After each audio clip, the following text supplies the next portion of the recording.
भारत की gaming industry जो पिछले कुछ वर्षों में बहुत तेजी से बढ़ रही है, अब एक नए और बड़े बदलाव की तरफ बढ़ रहा है। सरकार ने ऑनलाइन गेमिंग को लेकर एक नया बिल तैयार कर लिया है, जिसे कैबिनेट की मंजूरी मिल चुकी है।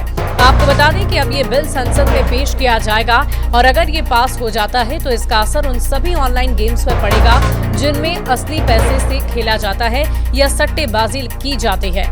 सरकार का ये कहना है कि इस बिल का उद्देश्य ऑनलाइन सट्टेबाजी पर रोक लगाना और डिजिटल गेमिंग सेक्टर को नियमों के दायरे में लाना है।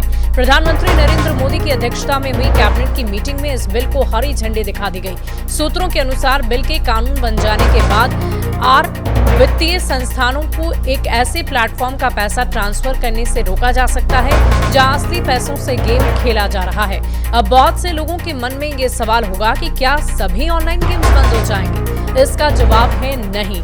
उन गेम्स पर कोई असर नहीं होगा जो मनोरंजन के लिए खेले जाते हैं, जिसमें सट्टेबाजी नहीं होती है, उस पर किसी तरह का कोई असर नहीं होगा, जैसे कि फ्री फायर मैक्स, BGMI या फिर कॉल ऑफ ड्यूटी। लेकिन ऐसे गेम्स जिनमें अलग अलग जगहों से सट्टेबाजी की जाती है, जिनमें पैसे लगाए जाते हैं, खिलाड़ी अपनी खुद की टीम बनाकर पैसे लगाते हैं और जीतने पर इनाम पाते हैं, जैसे कि ड्रीम 11, माई सर्कल 11, विंजो और खेलो फैंटेसी पर सख्त कार्रवाई हो सकती है। अगर कोई ऐसा गेम है जिसमें खेलने से पहले आपको सिर्फ सब्सक्रिप्शन लेना है या लेना पड़ता है, जैसे कि सुपर मारियो, तो ये इस कानून की सीमा में नहीं आएगा। लेकिन जो गेम असली पैसे के लेन देन के साथ खेला जाता है और जहां हार जीत पैसों पर निर्भर करती है, सरकार सट्टेबाजी के रूप में उसे देखती है और उन पर रोक लगाई जा सकती है। इस कानून का असर सिर्फ गेम्स तक ही सीमित नहीं रहेगा, बल्कि इसका बड़ा असर गेमिंग कंपनी और उन लोगों पर भी पड़ेगा जो इस इंडस्ट्री में काम कर रहे हैं। देश में करीब 2 लाख लोग इस सेक्टर से जुड़े हुए हैं और अब उनका नौकरियों पर उनकी खतरा मंडरा रहा है।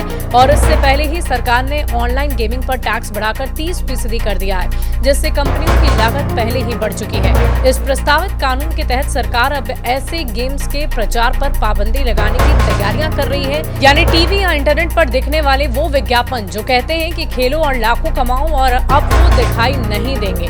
हालांकि जो गेम सिर्फ मनोरंजन के लिए है, जिनमें कोई सट्टा शामिल नहीं है, उनके विज्ञापन चलते रहेंगे। आपको बता दें कि सरकार का ये कदम ऑनलाइन स्पेस को कंट्रोल करना और युवाओं को सट्टेबाजी जैसी लत से दूर रखने की कोशिश की तरफ एक बेहतर कदम बताया जा रहा है। लेकिन इसके साथ ही ये साफ है कि इसका बड़ा असर गेमिंग इंडस्ट्री के भविष्य और निवेश और रोजगार पर भी पड़ेगा।